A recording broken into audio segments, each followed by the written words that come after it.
doing the rounds. What brings about transformation? Is it your CEO, your CTO, or COVID? I think for a lot of organizations, it's COVID, right? And that's really changed everything about life. We are living in a bit of a science fiction movie, and it changes the way we approach things. So first of all, again, thanks for your time today, and let's get started. So while I'm sure a lot of you know about Coca-Cola, not too many of you might know about Hellenic. So let me spend some time talking to you about the organization. Just trying to move to the next slide. Give me a second. Okay, perfect. So we're a consumer packaged goods business and a strategic partner to the Coca-Cola company. If you want to simplify it, think of us as a mega franchise. We exclusively produce and bottle the products in about 28 countries spread across 3 continents. So all the way from Ireland to Russia in the north to Nigeria in the south. In terms of size, our revenues are about 7 billion. In terms of employee strength, about 27,000 employees. And when it comes to hiring volumes, pre-COVID, we were doing about 6,000 to 7,000 employees hires per year. About 80% of that was external hiring. I'm very fortunate enough to work with a team of 80 fantastic recruiters.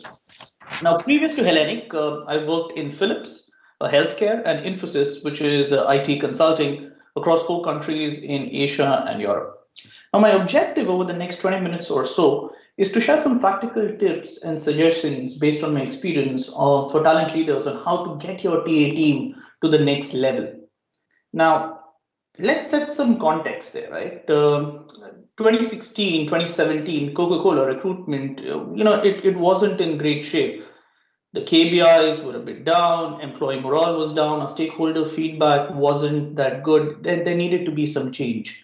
And a lot of what I'm going to talk about is what we did over the next few years. So just bear that in mind while I go through the story. So let's get started. So in the 2018 book, Talent Wins, the new playbook for putting people first. It's a book written by Dominic Barton, ex-managing director for McKinsey, Ram Charan, management guru, and Dennis Carey, who was the vice chairman of Korn Ferry at the time. They argue that a company should identify and overinvest in the 2% of the workforce that really drives value for the business. Now, that 2% needn't necessarily be top management. Let's take an example to bring this to life. And this is a true story. A private equity firm bought a machine tooling organization. It was a 12,000 member company with a view that they would increase their profits from 600 million to 1 billion annually. Now, when they did the analysis, they figured out that the 400 million was going to come from changes in supply chain, in procurement, in logistics. When they further analyzed this, they zoomed into 37 key positions, which is going to drive that change. It was those 37 positions which is going to make this investment really work. That's what the book argues. That's the 2% that we're talking about. We need to get those 37 positions right.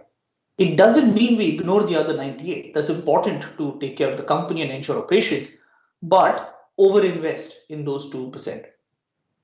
For those who know Steven Schwarzman, he's the CEO of the Blackstone Group. It's an equity fund, one of the largest global institutional investors in the world.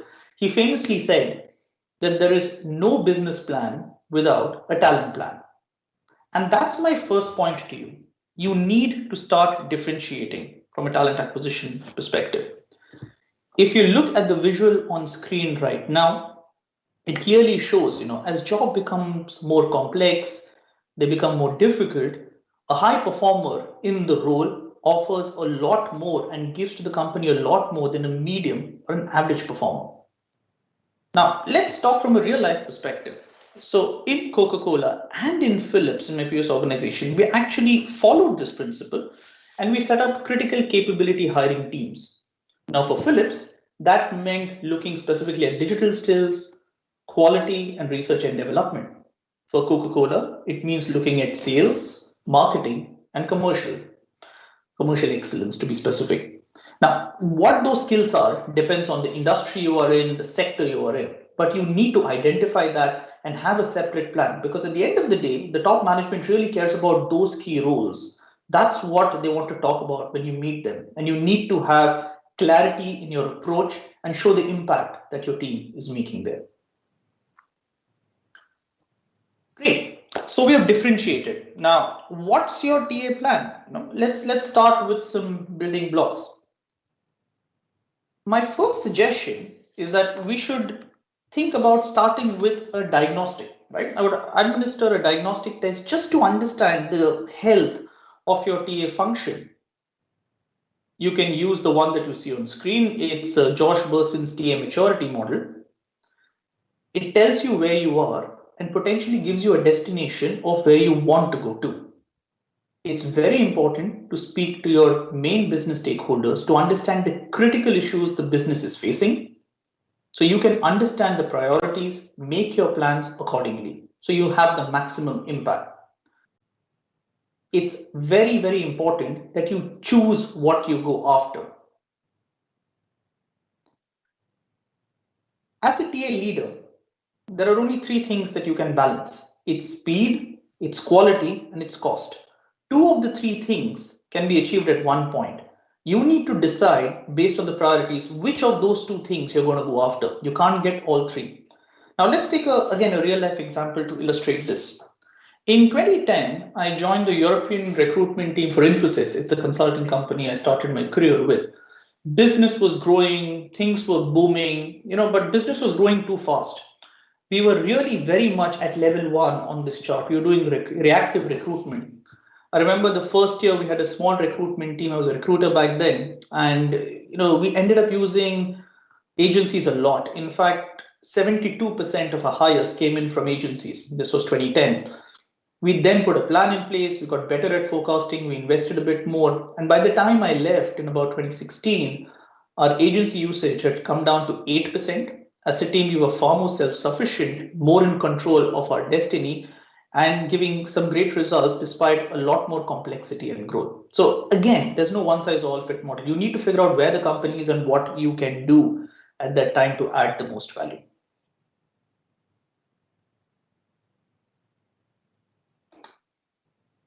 Give me a second. I'm just trying to move ahead.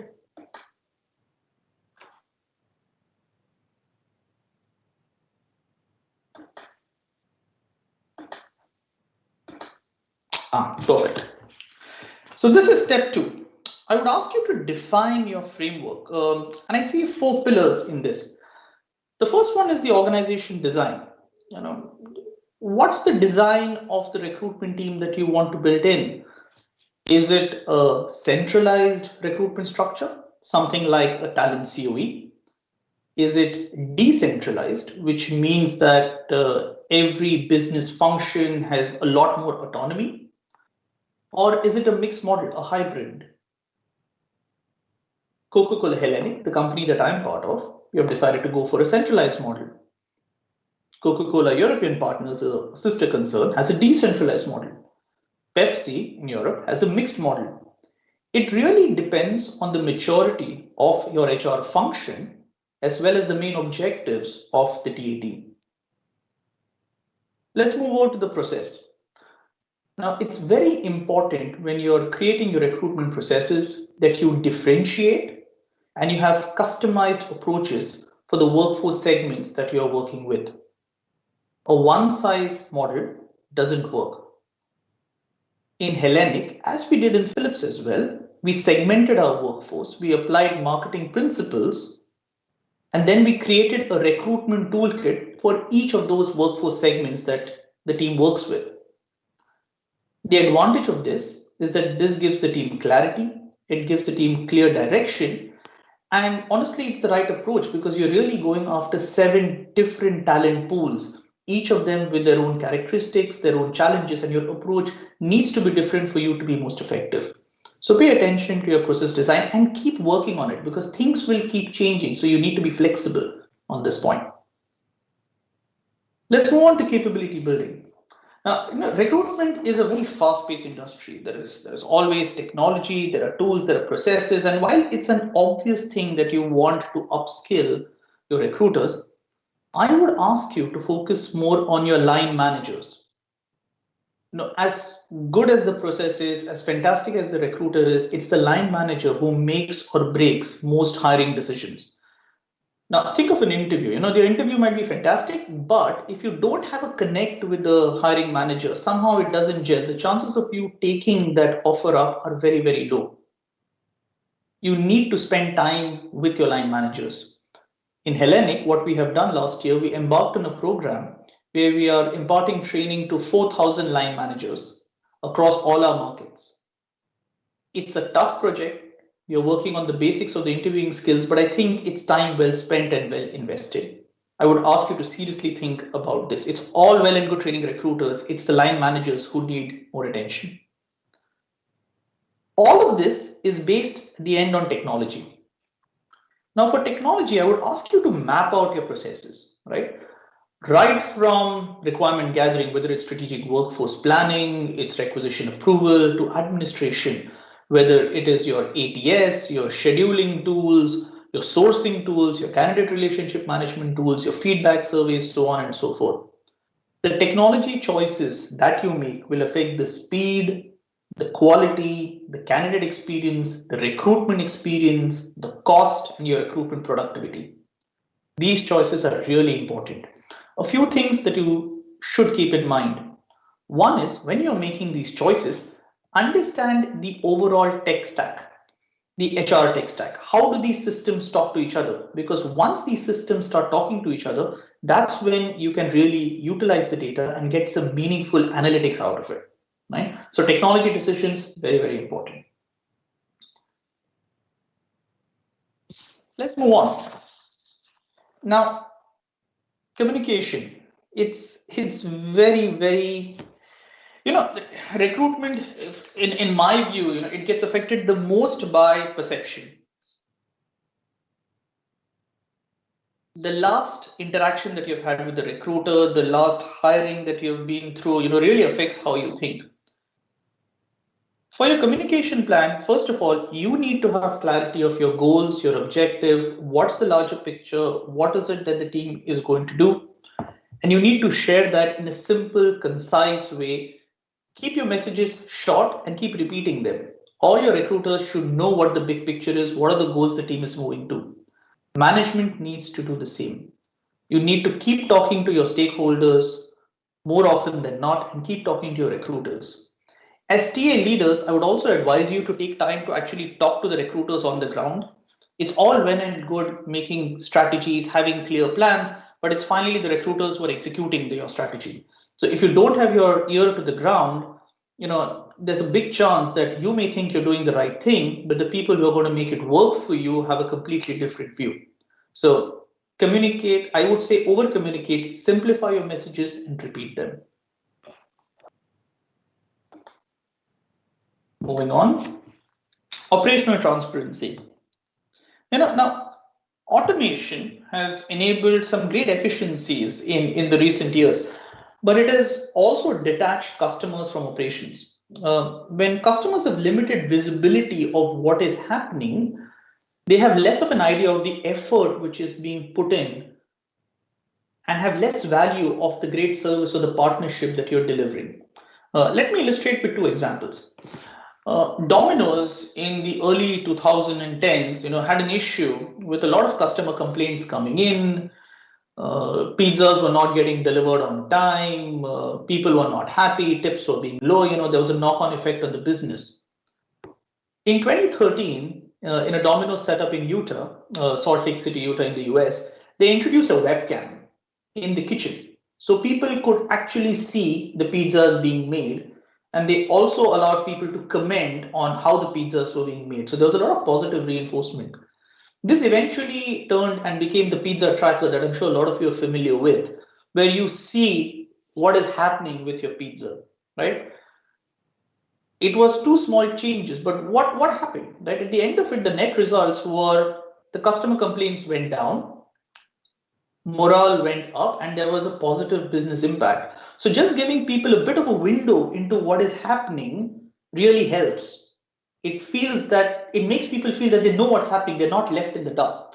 Another good example is a restaurant. When you're in a restaurant, you order a meal, the waiter takes your order and say magically 20-25 minutes later, a plate of great food, hopefully great food, comes in front of you. And you might be tempted. What's taking so long? What's the chef doing? A lot of restaurants now have got the chefs and the kitchen staff. You can actually see them working behind a glass, right? And there have been studies to show that people who have approached, or restaurants who have approached this model, their customers tend to be happier because they see the effort which is going into the food being made, and they're actually prepared to wait a bit longer for the food to come in. It's a win-win for everyone. Now, if I'm going to draw a parallel to recruitment, it's very important for both recruiters and recruitment leaders to give a glimpse to your stakeholders on what is going in the recruitment process. You can choose when you want to build these transparent windows to give people a view into what you or your team are doing. But it's very important to do that. That ensures that they are up to date, they understand the effort that you're putting in and the value that you're bringing in. Now that you have your roadmap, you have your priorities, I would ask you to invest disproportionately. Focus on the segments, the technology, the positions which really matter after all the planning that you have done. Get your best people on the job. Move your budgets accordingly.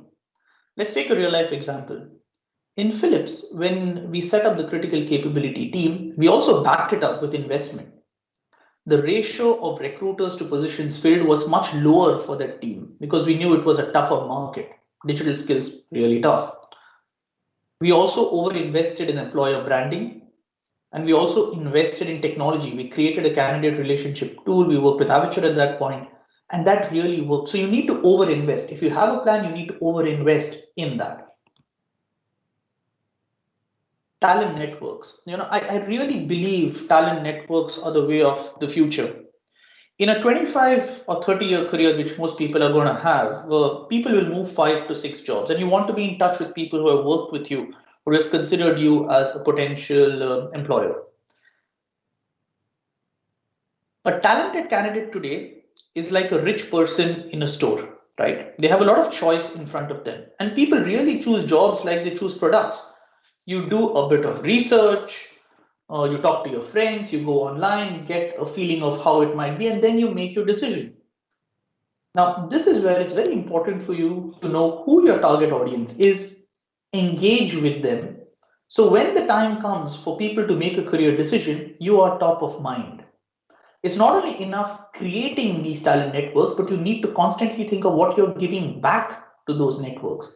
Is it interesting articles about the particular function? Is a bit more information about the company? So it's got to be two-way traffic. It's not what you get, but it's also what you give. The next one I would ask you to think about is, prioritize your internal movements. You can no longer, as a company, hire your way to success. You have to really utilize the internal people that you have, utilize the talents that you have. Internal movements, reskilling them is much more cheaper, it's far more effective than acquiring talent from outside. It's something which everyone agrees with, but not too many companies have cracked it. We are trying ourselves at Hellenic at the moment. A big initiative that we're working on is the talent marketplace, where what we're trying to do is essentially create a platform where the supply and demand of talent is visible to everyone. Employees get more visibility or transparency in terms of opportunities which are available to them, and business also gets more visibility in terms of what the employees can actually bring to the table. This, for me, is going to be a game changer for talent as we move ahead in the coming few years. The next one is storyline your proposition. Now, I would break it into two parts. Yes, you have an EVP, break it into content and delivery. From a content perspective, what's the purpose of the team that you're asking the person to join in, or the company? Who are the people that they're going to work with? What's the potential path that you are offering? You need to really think about it, have focus group discussions, see whether it resonates with your target audience, and give simple, easy to understand messages to your recruiters, because they are your front line. Lots of people who have the first interaction with your team, it's the recruiters that they speak with. So the energy on the phone, the messaging that they give is going to have a disproportionate impact on how they perceive the organization. And that's where the second part comes in. The first one is content. The second one is delivery. You need to practice your pitch. While your EVP will be the same, you will customize it and tweak it based on the audience that you're speaking to. If it's college students, it's going to be different. If it's going to be senior leaders, it's going to be different. What works is stories and not so much as figures, because stories remain with people. Now, for Philips, what we did at the time was, yes, we had EVPs, but we had a lot of specific sessions with recruiters, taking them through the material and then, practicing our pitches over and over again. We also invited senior leaders who had spent a lot of time in the organization to actually share some of their stories. Now, people took those stories, used some of the anecdotes that they heard, and yet weaved it in to the pitch that they were making the candidates. This really helped us. Some people who are not considering Philips as a potential employer now are more open to the idea of working for a healthcare organization.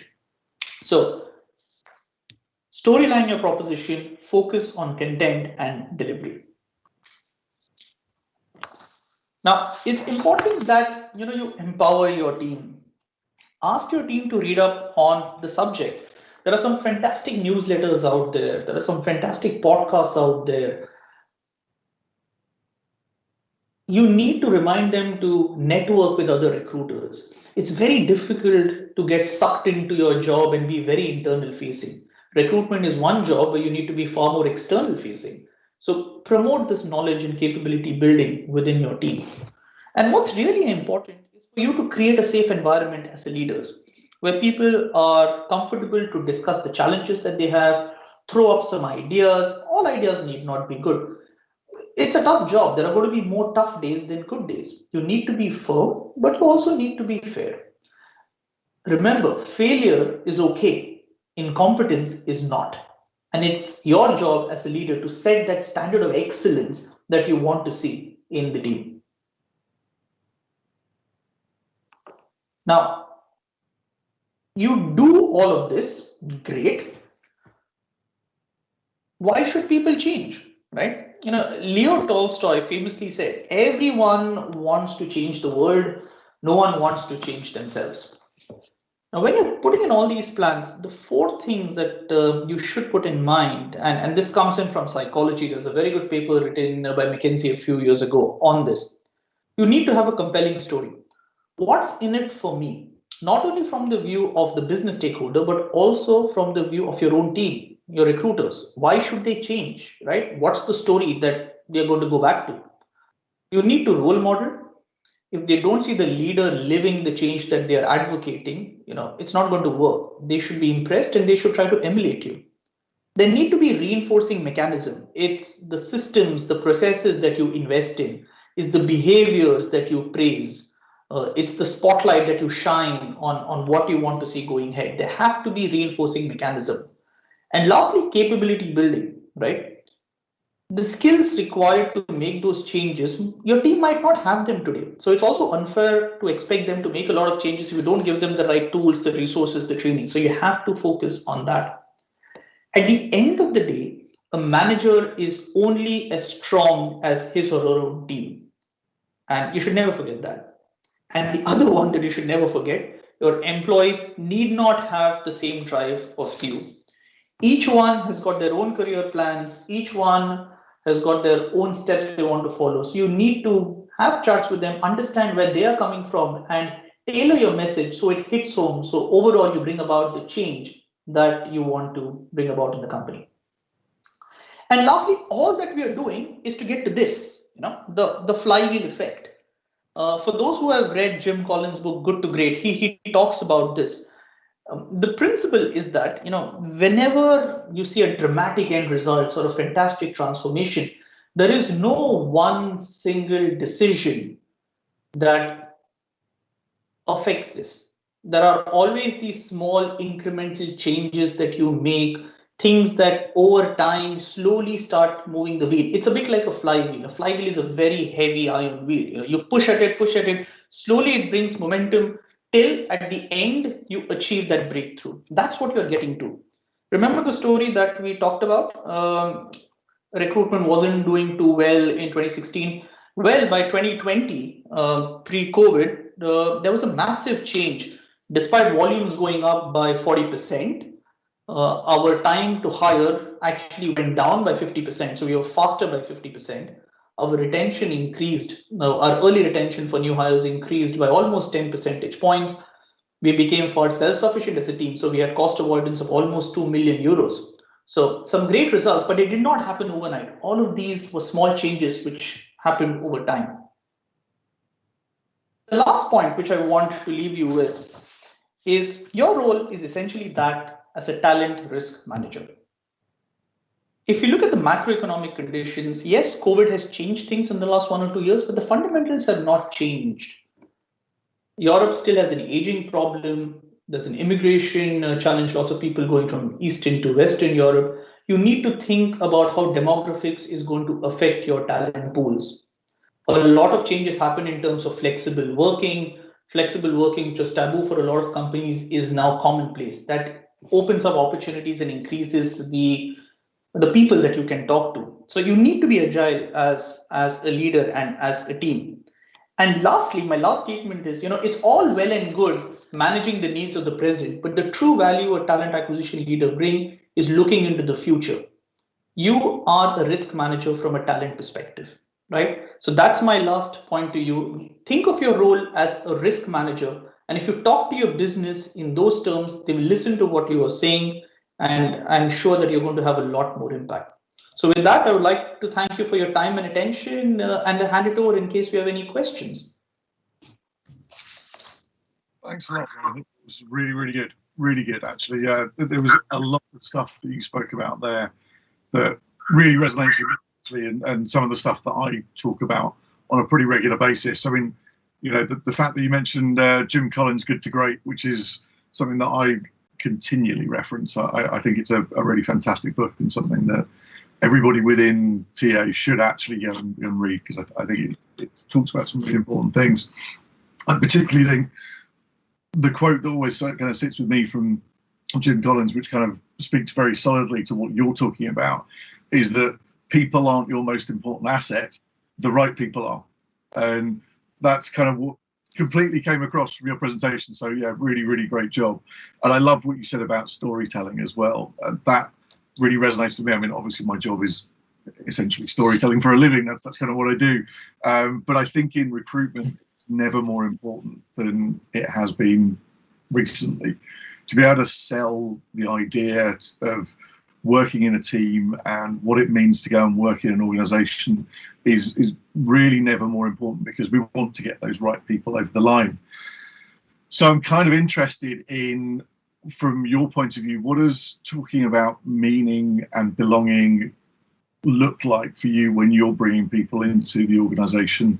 And if somebody was going to come and join your team, what's the story that you use or tell to get someone to come and join your team? Okay. So just so that I get the question right, you're talking about my own team, right? When someone joins my own team. Okay, great. So first of all, I'm brutally honest with them. I tell them all the things. Yes, there's a great story. I will pitch all the good stuff, but I'm very honest in terms of the stuff which is not working. Some of the challenges which is not there, because the worst thing you can do is to have the cliff effect, right? You come in thinking it's going all well, and you join the first day and the second day and you sort of dive down that cliff, right? And it all kills. So for me, the biggest thing is talking about us as an organization. What is it that we have done well? What are the big gaps that we have? What is the overall strategic plan for the talent function, not only the TA function? Because I think over time, talent acquisition, talent development, all of this doesn't matter. When the business comes to you, you're there to solve a people problem. Whether you hire, you move, you do whatever should be your problem. So I'm very keen to talk about that. What our overall vision is, what needs to be done in the immediate, say 6 months, 1 year, what needs to be done in the longer time, and see whether we match in our thinking. I'm a big one for long-term view, long-term planning, because at this level, I expect everyone to get operations right. It's more about how they think and how they join the dots and how they make their plans, because everyone can have great ideas, but it's the people who execute those ideas who go ahead. Everyone knows we have to eat well and exercise. It's the people who do it regularly are the ones who are fit, right? So it's not only good enough having a plan, it's how you think about it and how you execute it. So for me, it's brutal honesty, giving them the big picture and seeing whether they see themselves as a fit in the company. Excellent stuff. Excellent stuff. And I just wanted to, we had a question come in from Rebecca. She's picked up on something you said during your presentation. Are you able to share more about the dashboard and newsletters you talked about? So what data have you included? Is this nuanced by country? And how have you hooked people in to use them? Okay. So this is something that is now mature in Philips, and we're just starting on the journey in Hellenic. So I'm going to be very 50,000 feet, and I can connect with you later, Rebecca, on this. So we have segmented our audience. So let me talk about the mature model. So in Philips, what we have done, we have segmented our audience. We know there's a digital audience, a research audience, there's a quality audience. So there's a standard messaging which goes at a group level, and then we give specific messaging based on the function that they are. And at a country level, countries can choose to customize it or not. So countries get a pack and they can choose whether to use the pack as is or whether they want to customize it, add a few country messages and send it across. In Hellenic, we have just started this exercise. So we are probably more generic, but as we get better with it, we'll do more customization. So if you're a salesperson, 60% is common, the remaining 40% might be sales related. If you are, say, someone else, a supply chain person, the remaining 40% might be supply chain related. Out of that, 20% might be Czechoslovakia related, sorry, Czech related or Austria related. So that's how you look to customize and hopefully build that connect. Excellent. Good stuff. And I've just had there's a number of things that you highlighted, and going back to the genesis point, which is the operating model that you decided on. You said that Coca-Cola had decided on a centralized TA team. What kind of went into your decision making to come to that conclusion, Rohit? Okay, so it's important to know history. So before that, we had recruiters, but they were doing, they were the jack of all trades or Jill of all trades, right? So recruitment was something that they did along with something else. And people were making investments, and there were a lot of smart people in countries, but what they were doing was very country specific. There was not enough sharing of best practices, not enough sharing of ideas. You also couldn't leverage economies of scale. When you centralize something, I can then have a strategy, put in the right amount of technology, but then that has to be scale. For me, investing 2,000 for a 2,000 member organization 10 times versus having a platform which will service 20,000 people. I can negotiate better, get a better platform, and I can drive the change in a slightly easier manner from a centralized perspective. So while you were making the change, there needed to be a bit more authority and command and control. This model has worked for us in the last 4 or 5 years.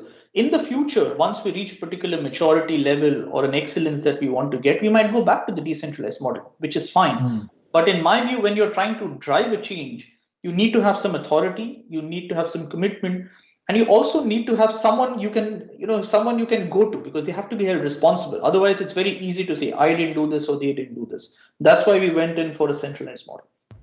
Excellent. Thank you, Rohit. And we've got 1 minute left, and there's one more question that I think you're going to enjoy. So, hi, Rohit. I'm very interested in your idea of us being talent risk managers. Can you say some more about that? Great talk. Good to see you. And that's from Helen. Okay. So let's give a real life example again, talent risk managers, right? A lot of our business in Hellenic is based in Eastern Europe. Right, we have production facilities and sites. We're a manufacturing company. You make Coke, you sell Coke, right? So imagine that you have a factory in Bulgaria, which we do. You have a factory in Ukraine and so on. What you need to really look at is, what are the demographic trends? Bulgaria has had the largest brain drain. People are leaving and going to other countries. It's a very, very tough market.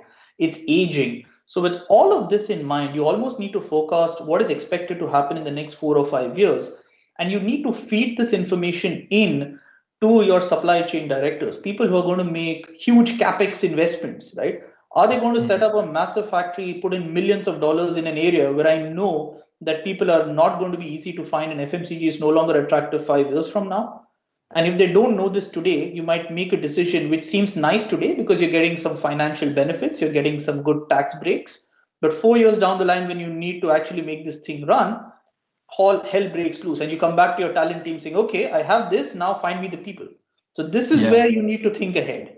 It's that foresight, isn't it, Rohit? Well, look, Rohit, that's been an amazing session. Thank you so much for that. I'm sure everyone learned so much. It was very detailed, very succinct. So I thank you very much indeed for that, Rohit.